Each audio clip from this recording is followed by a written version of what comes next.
നിങ്ങളുടെ മക്കള് പഠനത്തിൽ മോശമാണോ? നിങ്ങളുടെ മക്കൾക്ക് മാത്സ് അറിയില്ലേ? നിങ്ങളുടെ മക്കൾക്ക് ഇംഗ്ലീഷ് അറിയില്ലേ?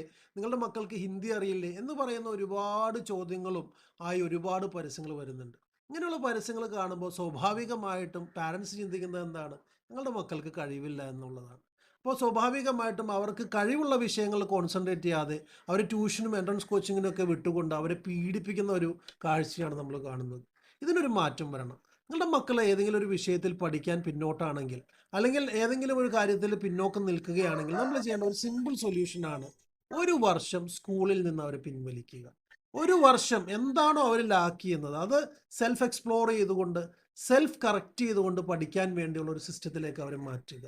ഇങ്ങനെ വൺസ് നമ്മൾ ഒരു വർഷം ഈ സ്കൂളിൽ നിന്ന് നമ്മൾ പിൻവലിച്ചു കഴിഞ്ഞാൽ നമുക്ക് മനസ്സിലാവും നമ്മളുടെ കുട്ടികൾ കഴിവുള്ളവരാണെന്ന്.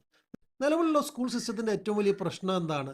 ഒരുപാട് കാര്യങ്ങൾ ഒന്നിച്ച് പഠിക്കുന്നതാണ്. അപ്പോൾ വായന റെഡി ആവാത്ത ഒരു കുട്ടിയെ കൊണ്ട് നമ്മൾ സയൻസും ഇംഗ്ലീഷും മാത്തമാറ്റിക്സും ഒക്കെ ഒന്നിച്ച് പഠിപ്പിക്കാൻ ശ്രമിക്കുകയാണ്. അപ്പോൾ വായനയാണ് അവരുടെ പ്രശ്നമെങ്കിൽ ആ വായനയുടെ പ്രശ്നങ്ങൾ നമ്മൾ സോൾവ് ചെയ്യുക.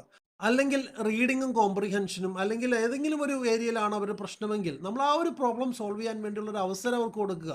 അവർക്ക് ചിന്തിക്കാനുള്ള ഒരു അവസരം കൊടുക്കുക. സോ വൺസ് നമ്മൾ 1 ഇയർ സ്കൂളിൽ നിന്ന് പിൻവലിച്ചുകൊണ്ടൊന്ന് ഒരു ഹോം സ്കൂൾ ചെയ്യുകയാണെങ്കിൽ നമുക്ക് മനസ്സിലാവും നമ്മളുടെ കുട്ടികൾ കഴിവ് കുറഞ്ഞവരല്ല, കഴിവുള്ളവരാണ്. ആ കഴിവുകളെ പ്രദർശിപ്പിക്കാനുള്ള ഒരു അവസരം കൊടുത്തു കഴിഞ്ഞാൽ കൃത്യമായ രീതിയിൽ തന്നെ വളരെ സക്സസ്ഫുൾ ആയിട്ട് നമ്മുടെ കുട്ടികൾ മുന്നേറുന്നത് നമുക്ക് കാണുവാൻ സാധിക്കും.